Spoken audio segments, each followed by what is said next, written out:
নমস্কাৰ আপোনালোকক স্বাগতম জনাইছোঁ মোৰ চেনেলটোলৈ ড্ৰিম জব চেনেলটোলৈ SSCGD 2024 বৰ্ষৰ বাবে যিহেতু পোষ্ট ওলাই গৈছে সকলোৱে ইউটিউবত দেখা পাইছে অথবা আপোনালোকৰ অফিচিয়েল ৱেবছাইটত এতিয়ালৈ আপলোড কৰা নাই কিন্তু RTI ৰিপ্লাই মতে আপোনালোকৰ প্ৰায় 76 প্লাছ আপোনাৰ পদ মুকলি হ'ব তো সকলোৱে সাজু হওক তো যোনসকল কেণ্ডিডেটে SSCGD সপোন দেখি থৈছে যে তেওঁলোকে দেশৰ এগৰাকী সৈনিক হ'ম বুলি তো আপোনালোকে নিশ্চয়কৈ প্ৰিপেৰেশ্যনটো মোৰ লগতে কৰিব পাৰিব তো এইবাৰ অসমীয়া ভাষাটো পৰীক্ষা দিব পাৰিব হয় নহয় সেইটো আপোনালোকৰ কনফিউজন দূৰ কৰি দিম তো যোনসকল কেণ্ডিডেটৰ বাবে ইংলিছ আৰু হিন্দী অলপ কঠিন হয় তেওঁলোকৰ বাবে এইবাৰ অসমীয়া ভাষাটো এক্সাম অনুষ্ঠিত কৰা হ'ব সেই গতিকে অসমীয়া ভাষাটো নিজৰ এক্সামসমূহ দিব পাৰিব আৰু মোৰ SSCGD এনচাৰ কি অফিচিয়েল আপোনালোকক দেখুৱাবলৈ আগবাঢ়িছোঁ আজি কেৱল মাত্ৰ আজি দেখুৱামহে ডিছকাছ নকৰোঁ তো 2022 বৰ্ষত অনলাইন হৈছিলে আৰু 2023 বৰ্ষৰ আমি ইয়াতে দেখা পাইছে 8 ফেব্ৰুৱাৰীত মই এক্সাম দিছিলোঁ তো কেনেকৈ কিমান শুদ্ধ কৰি মই কাট অফ ক্লিয়াৰ কৰিছিলোঁ সকলোবোৰ আপোনালোকক দেখুৱাবলৈ চেষ্টা কৰিম তো আগৰ ভিডিঅ' যদি আপোনালোকে চোৱা নাই চাই ল'ব যিহেতু মোৰ ৰিজাল্ট উইথেলত আছে সেই গতিকে ভাবিছোঁ আপোনালোকৰ লগতে ময়ো আকৌ এবাৰ আপোনাৰ লগতে পঢ়া ষ্টাৰ্ট কৰিছোঁ যিহেতু উইথেলৰ প্ৰায় এবছৰমান সময় লাগে বুলি কোৱা গম পাইছোঁ সেই গতিকে এবছৰটো ৱেইট কৰাতকৈ আকৌ এবাৰ যদি দি কৰি আকৌ এবাৰ আপোনাৰ লগতে সহায় কৰাৰ লগতে নিজেও এক্সামটো দি ক্ৰেক কৰিব বিচাৰোঁ লগতে সেইটো যদি ক্ৰেক হৈ যায় বা ক্ৰেক নহ'লেও মই 2022 বৰ্ষৰ যিহেতু ক্লিয়াৰ কৰি থৈছোঁ সেইটো আপোনালোকৰ তেতিয়া সময়লৈকে এপইণ্টমেণ্ট আহি যাব তো আপোনালোকৰ constable GD in CAPF SSF riflemen GD in Assam rifles and sepoy in NCB examination 2022 বৰ্ষত মই দিছিলোঁ যিহেতু তো ৰোল নাম্বাৰটো চাব পাৰে আপোনালোকে ৰোল নাম্বাৰ দিয়া আছে কেণ্ডিডেট নেমটো আপোনালোকক জনাই দিয়া হোৱা নাই আৰু মোৰ এক্সাম চেণ্টাৰটো হৈছিলে আয়ন ডিজিটেল জোন IDZ কেন্দুগুৰি যোৰহাটত পৰিছিলে আৰু 8 ফেব্ৰুৱাৰীত হৈছিলে মোৰ এক্সাম টাইমটো হৈছিলে 11:45 পৰা 12:45 এঘণ্টা দিয়ে মাত্ৰ আপোনালোকৰ 80টা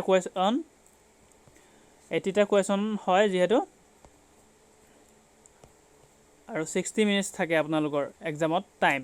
আৰু ছাবজেক্টটো কনষ্টেবল GD এক্সামিনেশ্যন 2022 তো আপোনালোকক মই ডেমোটো দেখুৱাম আপোনালোকৰ যিহেতু এনচাৰ কি তো সেইখন আপোনালোকে চাব পাব তো কেনেধৰণে আপোনালোকে প্ৰথমৰ পৰা আৰম্ভণি কৰিব মই সকলোবোৰ জনাই দিম তো আপোনালোকে এতিয়াৰ পৰা পঢ়া ষ্টাৰ্ট কৰি দিয়ক যিহেতু আপোনালোকৰ 24 নৱেম্বৰৰ পৰা অনলাইন এপ্লাই হৈ যাব সেই গতিকে 24 নৱেম্বৰৰ আগৰ পৰা আপোনালোকে যদি প্ৰিপেৰেশ্যন কৰে মই যিহেতু আজি এখন বুক অনলাইন কৰিছোঁ তো সেইখন আহিলে আপোনালোকক প্ৰতিদিনে অথবা আপোনালোকৰ যিমান পাৰোঁ মই মেবি আপোনালোকে যদি কমেণ্ট ছেকশ্যনত জনায় যে ক্লাছ কেতিয়াৰ পৰা আপোনালোকক লাগে তো আপোনালোকে নিশ্চয় কমেণ্ট ছেকশ্যনত জনাব তেতিয়াৰ পৰা মই ক্লাছ ষ্টাৰ্ট দিম বুলি ভাবিছোঁ তো যদি এজন কেণ্ডিডেটেও কয় যে ক্লাছ ষ্টাৰ্ট কৰিব লাগে তেন্তে মই আজিৰে পৰা ক্লাছ ষ্টাৰ্ট কৰি দিম তো আপোনালোকে নিশ্চয়কৈ কমেণ্ট ছেকশ্যনত জনাবলৈ নাপাহৰিব যদিহে আপোনালোকে কমেণ্ট ছেকশ্যনত নজনায় তেন্তে অলপ ডিলে হ'ব পাৰে সেই গতিকে আপোনালোকে যদি জনায় আজিৰ পৰাই তেন্তে আজিৰ পৰা মই ভিডিঅ'সমূহ দিবলৈ চেষ্টা কৰিম তো এতিয়া চাই লওক মই কেনেধৰণে এটেম্প কৰিছিলোঁ এটা ডেমোহে দেখাম জাষ্ট আমি ডিছকাছ নেক্সট ভিডিঅ'ত দিবলৈ চেষ্টা কৰিম তো এইখন এনচাৰ কেইখন মই ডাউনলোড কৰি লৈছিলোঁ যেতিয়া এক্সাম শেষ হৈছিলে তাৰ 4 দিন নে 3 দিনৰ পিছত আপোনালোকৰ এনচাৰ কিসমূহ ৰিলিজ কৰা হৈছিলে তাৰে পিছত মই PDF-খন ডাউনলোড কৰি ৰাখিছিলোঁ তো আয়ন ডিজিটেল জোনৰ IDZ কেন্দুগুৰি যোৰহাটত হৈছিলে 8 ফেব্ৰুৱাৰীত হৈছিলে মোৰ শ্বিফ্টটো আপোনালোকৰ ছেকেণ্ড শ্বিফ্ট আছিলে 11:45 পৰা 12:45 আৰু ইয়াতে আপোনালোকৰ প্ৰথম পাৰ্টটো আছিলে মোৰ ৰিজনিঙৰ চাই লওক আপোনালোকে কেনেধৰণে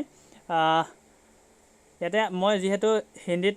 এইকেইটা কৰিবলৈ চেষ্টা কৰিছিলোঁ তো যোনখিনি ইয়াতে আপোনালোকৰ কুৱেশ্যনখিনি চোৱাৰ হিন্দী ইংলিছ দুই প্ৰকাৰে আপোনালোকে চাব পাৰে যেতিয়া বুজি নাপায় ইংলিছত তেতিয়া হিন্দীৰে চাব পাৰিব বা আপোনালোকে এইবাৰ অসমীয়াটো চাব পাৰিব তো নিম্ন শৃংখলা মে প্ৰশ্ন চিহ্ন কে স্থান পৰ কোন সি সংখ্যা আয়েগি তো ইয়াতে আপোনালোকে দেখা পাইছে কেনেধৰণে ইয়াতে 42 56 72 আৰু প্ৰশ্নবোধক চিন আছে তাৰ এই প্ৰশ্নবোধক চিনত কোনটো সংখ্যা আহিব আপোনালোকক সুধিছে তো কেনেধৰণে মই আপোনালোকৰ ইয়াতে 3 নম্বৰটো কেনেকৈ পাইছিলোঁ ইয়াতো চ'চ অপশ্যন 3 আৰু শুদ্ধ এনচাৰ হৈছে নিশ্চয়কৈ এই ধৰণে চাই আৰু যেতিয়া শুদ্ধ হয় ইয়াতে গ্ৰীণ টিক মৰা থাকে তো নেক্সটটো চাব ইয়াতে 2 নম্বৰ দিয়া আছে এই ধৰণে মই জাষ্ট ডেমোহে দেখাইছোঁ আপোনালোকক তো নেক্সট আমি ডিছকাছ কৰিম আপোনালোকৰ কেনেকৈ এটেম্প কৰিলে আপোনালোকে সকলোবোৰ কমপ্লিটলি ক্ৰেক কৰিব পাৰিব জাষ্ট ডেমো এটা দেখাই দিছোঁ আপোনালোকক কেনেধৰণে এটেম্প কৰিছিলোঁ।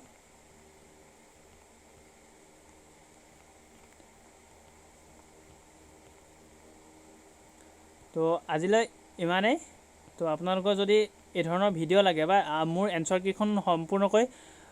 ডিছকাছ কৰিব লাগে তেন্তে চেনেলটো ফ'ল' কৰি ৰাখিবলৈ নাপাহৰিব, যিমান পাৰি ছাবস্ক্ৰাইব কৰিবলৈ নাপাহৰিব, বন্ধুবৰ্গলৈ শ্বেয়াৰ কৰিবলৈ নাপাহৰিব আৰু চেনেলটি বেল আইকন দবাই ৰাখিবলৈ নাপাহৰিব যাতে আগন্তুক দিনত এই ধৰণৰ আপডেটসমূহ আপোনালোকে প্ৰথমে পাই থাকে। তো ধন্যবাদ, নেক্সট লগ পাম।